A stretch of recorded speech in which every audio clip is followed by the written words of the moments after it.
बिस्मिल्लाहिर्रहमानिर्रहीम। औरतें इत्तिकाफ़ कैसे करें?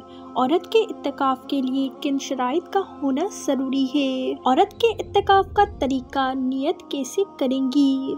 मुकम्मल तरीका और चंद ज़रूरी मसाइल आज मैं अपनी इस्लामी बहनों के साथ शेयर करने जा रही हूँ। और ये वीडियो ख़ास मेरी उन इस्लामी बहनों के लिए है जो रमज़ान के आखिरी अशरे में मसनून इत्तिकाफ़ का इरादा रखती हैं, नियत रखती हैं। मेरी अपनी उन तमाम इस्लामी बहनों से गुजारिश है कि इस वीडियो को मुकम्मल देखें और जो मसाइल हैं उन्हें पूरी तवज्जो के साथ सुनें। सबसे पहले नंबर पर रमज़ान के आखिरी अशरे में मसनून इत्तिकाफ़ की फजीलत क्या है और अजर व सवाब क्या है। इस हवाले से कुतुब व अहादीस में कई अहादीस मौजूद हैं। एक हदीस का मफ़हूम है रसूल अल्लाह सल्लल्लाहु अलैहि वसल्लम ने इरशाद फरमाया, जिसने रमज़ानुल मुबारक के आखिरी अशरे में इत्तिकाफ़ किया इसके लिए 2 हज और 2 उम्रे का सवाब है। यानी जो आखिरी अशरे में मसनून इत्तिकाफ़ करेगा अल्लाह रब्बुल आलमीन इसको 2 हज और 2 उम्रे का सवाब अता फरमाता है। और ये अजर व सवाब, ये फजीलत ख़ास मर्दों के लिए नहीं है बल्कि औरत भी रमज़ान के आखिरी अशरे में मसनून इत्तिकाफ़ करती है तो उसे भी ये फजीलत, ये अजर व सवाब हासिल होगा। औरत के लिए इत्तिकाफ़ करने के लिए किन शराइत का होना ज़रूरी है? तो नंबर 1 पर अगर औरत शादीशुदा है, अगर कोई इस्लामी बहन शादीशुदा है तो इसके लिए हुक्म ये है कि वो पहले अपने शौहर से इजाज़त तलब करे, यानी वो अपने शौहर से इजाज़त ले। अगर उसका शौहर उसको इजाज़त दे दे फिर वो मसनून इत्तिकाफ़ करे, लेकिन अगर उसका शौहर इजाज़त ना दे तो फिर वो इससे रुक जाए। अगर वो बगैर शौहर की इजाज़त के इत्तिकाफ़ करेगी तो ऐसी औरत गुनहगार होगी। नंबर 2 पर पाक साफ़ हो, यानी हर किस्म की नापाकी, हैज़ो नफवास से पाक साफ़ होना ये भी शर्त है, क्योंकि अगर नापाक होगी तो उसके लिए रोज़ा रखना जो है वो जायज़ नहीं होगा, तो इसके लिए रोज़ा भी शर्त है। याद रखिएगा, अगर कोई रमज़ानुल मुबारक के आखिरी अशरे मसनून इत्तिकाफ़ की नियत करता है वो या कर रही है तो इसके लिए रोज़ा रखना शर्त है। अगर रोज़ा नहीं रखेंगे तो मसनून इत्तिकाफ़ नहीं कर सकते। हाँ, अगर निफल इत्तिकाफ़ करना चाहें तो वो आप कर सकती हैं, ठीक है, तो इसके लिए रोज़ा शर्त है। और रोज़ा अगर टूट जाए तो आपका इत्तिकाफ़ भी टूट जाएगा।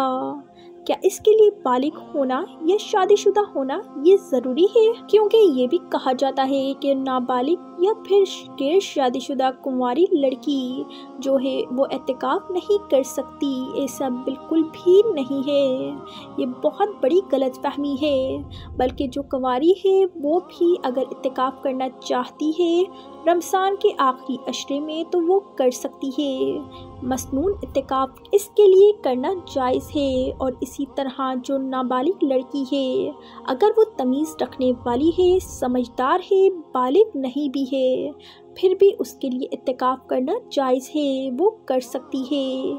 अब इसका तरीका ये है कि देखिए, सबसे पहले नंबर पर 20वें रोज़े का सूरज गुरूब होने से पहले पहले वो अपनी बैत मस्जिद में दाखिल हो जाए और रमज़ानुल मुबारक के आखिरी अशरे में मसनून इत्तिकाफ़ की नियत कर ले। बैत मस्जिद यानी जहाँ पर वो नमाज़ पढ़ती है, घर के जिस हिस्से में, यानी घर का जो कमरा और कमरे का जो हिस्सा उसने मुतय्यन कर रखा है इबादत के लिए, नमाज के लिए, वो इसकी बैत मस्जिद है।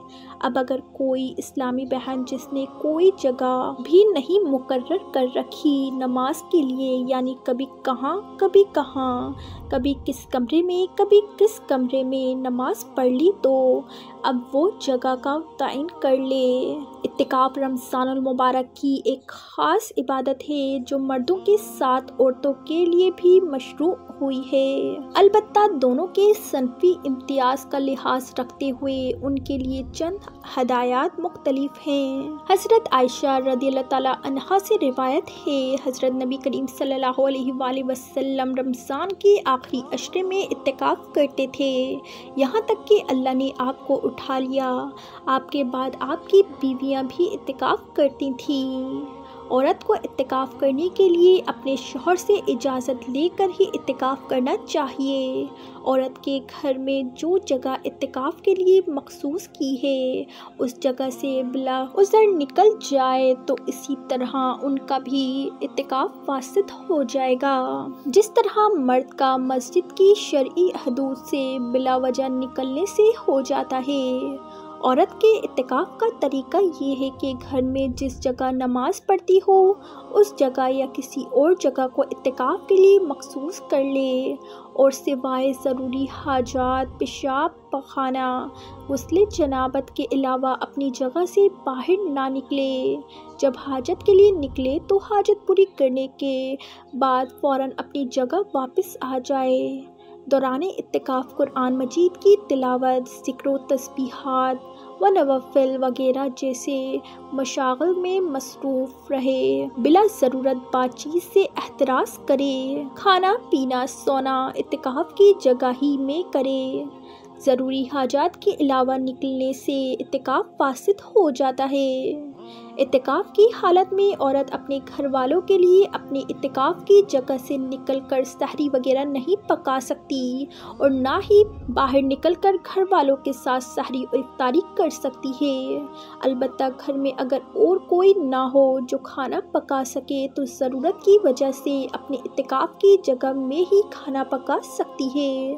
बातचीत हर वक्त की जा सकती है, मगर इत्तिकाफ़ की जगह में रहते हुए और बिला ज़रूरत तफसीली बातचीत से एहतराज़ करते हुए अहम गुफ्तगू करने में कोई हर्ज नहीं है। अगर पूरा कमरा नमाज के लिए मुख्तस है तो इसमें इत्तिकाफ़ दुरुस्त है, और अगर कमरा नमाज के लिए मुख्तस नहीं है तो पहले पूरे कमरे को नमाज के लिए नियत करके मुख्तस करें, तब इसमें इत्तिकाफ़ दुरुस्त होगा। इत्तिकाफ़ के लिए जगह मुतय्यन करने के बाद तग़यीर व तबद्दुल जायज़ नहीं है।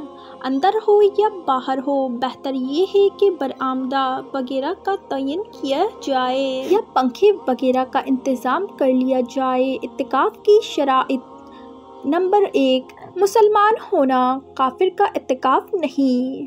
नंबर 2, आकिल होना, मजनून का इत्तिकाफ़ नहीं। बालिग होना शर्त नहीं, इसलिए नाबालिग समझदार बच्चा भी इत्तिकाफ़ की नियत से बैठ सकता है। नंबर 3, जनाबत से पाक होना, नापाक शख्स का मस्जिद में दाखिला ममनू है। नंबर 4, इत्तिकाफ़ की नियत करना, बिला नियत मस्जिद में बैठने से इत्तिकाफ़ ना होगा। नंबर 5, जिस जगह इत्तिकाफ़ बैठे वो जगह शरई मस्जिद हो। मसनून इत्तिकाफ़ में बैठने के लिए ज़रूरी है कि 20 रमज़ान को गुरूब आफ्ताब से पहले मस्जिद में दाखिल हो जाए और इत्तिकाफ़ की नियत भी गुरूब से पहले कर ले, ख्वाह मस्जिद में दाखिल होते हुए करे या दाखिल होने के बाद करे। अगर ग्रुप के बाद मस्जिद में दाखिल हुआ या मस्जिद में पहले से मौजूद था मगर नियत ग्रुप के बाद की तो ये इत्तिकाफ़ मसनून ना होगा, मुस्तहिब हो जाएगा, इसलिए कि पूरे अशरा आखिरा का इत्तिकाफ़ ना हुआ। अल्लाह से दुआ है कि अल्लाह हमें नेक अमाल करने और नेकी के रास्ते पर चलने की तौफीक अता फरमाए। आमीन सुम्मा आमीन। सो नाज़रीन, ऐसी मज़ीद अच्छी मालूमाती वीडियो को देखने के लिए चैनल को सब्सक्राइब कर दें और वीडियो को ज़रूर लाइक कर दीजिएगा। अल्लाह हाफ़िज़।